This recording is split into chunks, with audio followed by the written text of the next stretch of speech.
ขี้ควายเขาเอาไปขายโลละอันนั้นโลละ5,000มีแบบซี่ได้วะ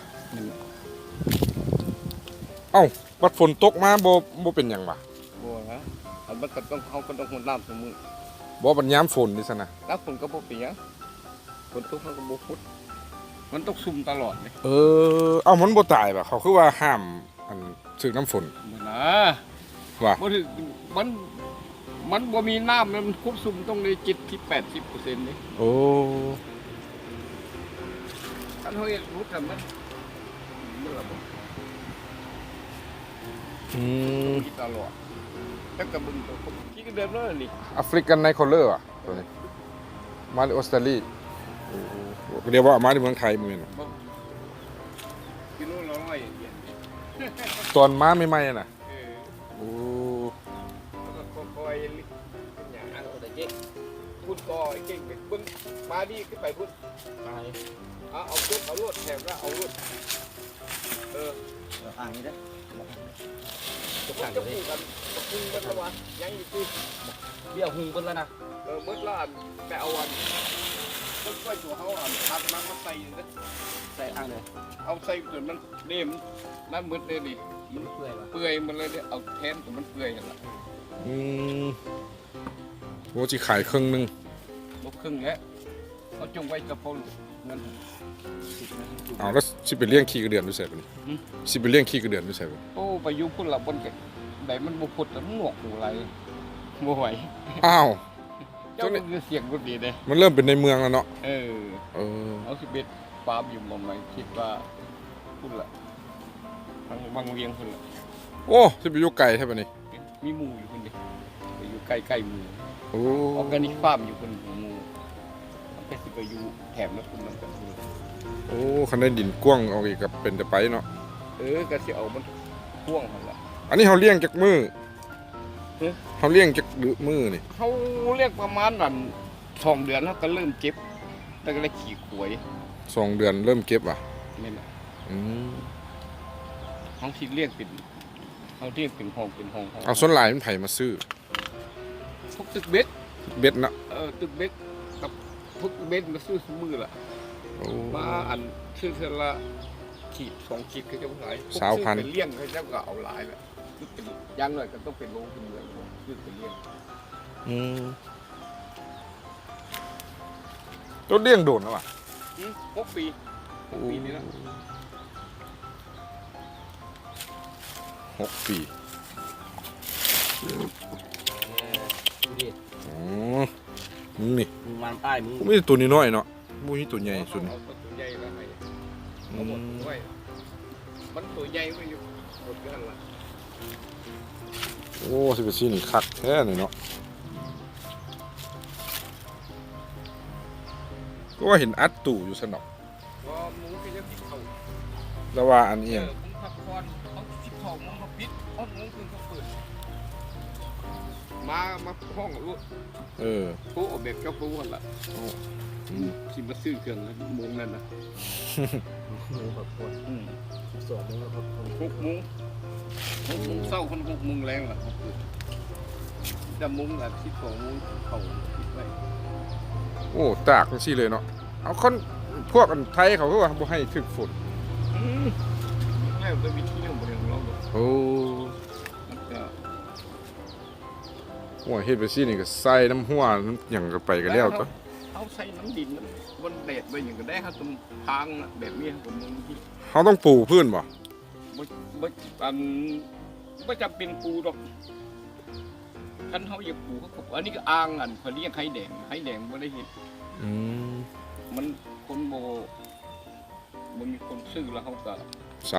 ตัวขี้ทักเทอันตูน้อยๆเป็นซ้ำนี่ในโตนั้นพวกนั้นบุยเขาคนเลี้ยงมันพวกนี้กินอาหารดีกว่าพวกอื่นพวกนี้กินเก่งเนาะกินเก่งกว่าพวกน้อยโบปันใดพวกนี้คันเฮาซีอันเอาแค่เดือนนึงก็ได้แล้วเขาโบเฮ็ดเขาขี้ข้านอันนั้นไม่ยังขี้ข้านแยกอันตัวน้อยมันป้าเขา2 เดือนแล้วเขาเอาตัวใหญ่ออกตัวน้อยกับป้าสิแล้วก็เอา ไอ้มันตัวน้อยเขาก็มาเห็นเลยเขาเห็นเลยคือมันหลายกินเลยทำของที่เอาอาหารให้หันให้หันแล้ววันนี้เขาเมื่ออาหารมันก็ไปอยู่หันน้อยตัวใหญ่ออก ขี้ดินตัวนี้ออก ตัวนี้ก็ไปขาย โลเลย รู้ถึง5,000ก็ซื้อหลายนั่นก็ขาย ถึกลง เป็นต้นแล้วเขาก็ขายถึงเมื่อเขาก็ขายโลสับกับพวกซื้อไปขายที่เขาก็ให้ขับ ส่วนหลายเขาไม่ใครมาซื้อ พวกปลูกผัก พักสปอร์ตสารพิษว่ะ เรื่องนั้นแล้วกับกูนี่มั้ยคุณภาพสี โอ้ ใช้มันคุณภาพดีกว่าผักไหนมันสีได้น้ำรักแล้วก็แค่รสชาติคือ โครงการปลูกพักปลอดสารพิษเนาะเขามาซื้อ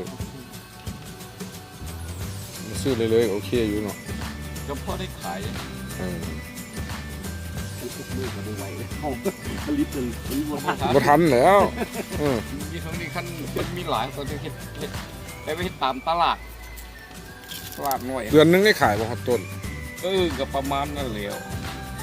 โอ้เขาเก่าไว้ใส่เลยเขาก็พยายามที่ให้มันพอใส่นี่บ้านเขาเป็นอย่างนี้ยังไม่เข้าใจเป็นคนนี้คนเข้าใจคุณค่าของชีวิตเดือนมันเรื่องชีวิตเดือนมันดีแน่ตลาดบ้านเฮามันบ่อยากกว้างปานนั้นเนาะก็มันเบิ่งคนเขาได้จากล้านไทยเขา70 ล้านเขามีแต่7 ล้าน 7 ล้านหรือ10 ล้าน10 เท่าเนาะมันก็นั่นแหละแล้ววันนี้เกี่ยวกับเรื่องไม่อย่างเศรษฐกิจเขาบัดยามฝนน่ะน้ำบ่ท่วมมันบ่เป็นหยังติบักน้ำครบซุ่มเจ้าต้องรักษาครบซุ่มเหมือนมันได้โอ้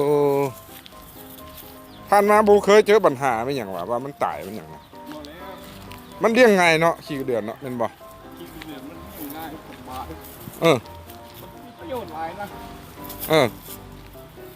เจ้าบ่ได้เฮ็ดน้ำหมักมันว่ะลิตรนึง 10,000โอ้น้ำหมักก็โอ้สุดยอดเลยแหละ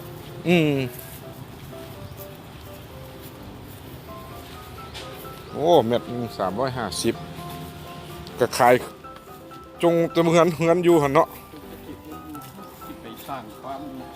ใกล้ๆฟาร์มหยังนะฟาร์มขี้เดือนว่ะเฮ็ดแบบนี้ล่ะส่วนผสมประสาทครบวงจรได้ป่ะมีแม่มีไก่มีปลาวัดนี้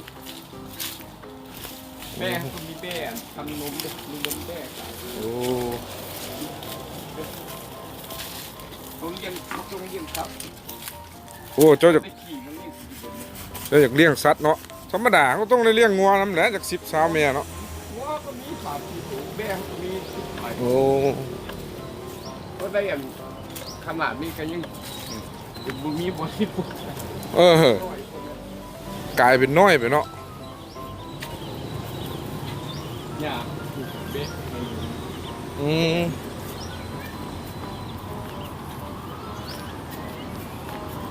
โอ้ขี้กระเดือนนี่หามาเลี้ยงมา6 ปีนี่สันป่าเศร้าแล้ววะนี่ป่าก็ไม่ได้เศร้าในเมืองแล้วมันนี่เขาก็ง่ายว่าเขาชิ้นหน่อยเขาขายมันไม่ชิ้นใหญ่เลยเขาชิ้นใหญ่เขาขายไปแล้วเขาเอาเงินน้ำหลังไม่ขายเขาเป็นน้ำหลังเขาถึงกว่าไร่หมดเนี่ย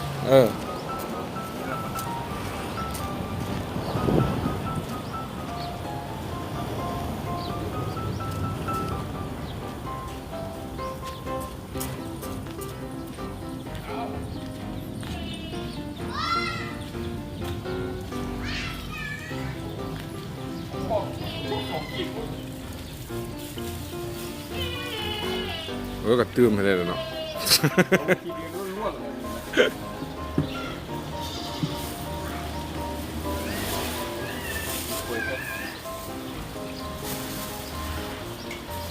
โอ้อันนี้มันมักบนมักมันซะวะ เตรียมอาหารมาเห็นมักอาหารไป จักมือนี่เขามักนี่ 10 มื้อ 10 มือมีขี้งัวจักเปอร์เซ็นต์ ต้องแรกก็เขามีหรอกจริงโง่จริงเขามีเท่าไหร่เขาก็ใส่เท่านั้น ว่ะ เฮ้อ โอ้ รักเป็นหญ้าแล้วต้องมาร์คให้มันถึงก็มาร์คที่เจ้าหน้าก็ทำคนเลย เอาห้ำใส่พร้อมอ่ะ ต้องใส่ท อื ำ ม เพื่อเป็นเชื้อราออกมาเรื่องมันเหมือนละลายไว้ โอ้ เอาไปมันเจ้าบ่มักแบบนี้นี่จังหน่อยไว้ชุดๆมันต้องทุกเดือนยังได้ โอ้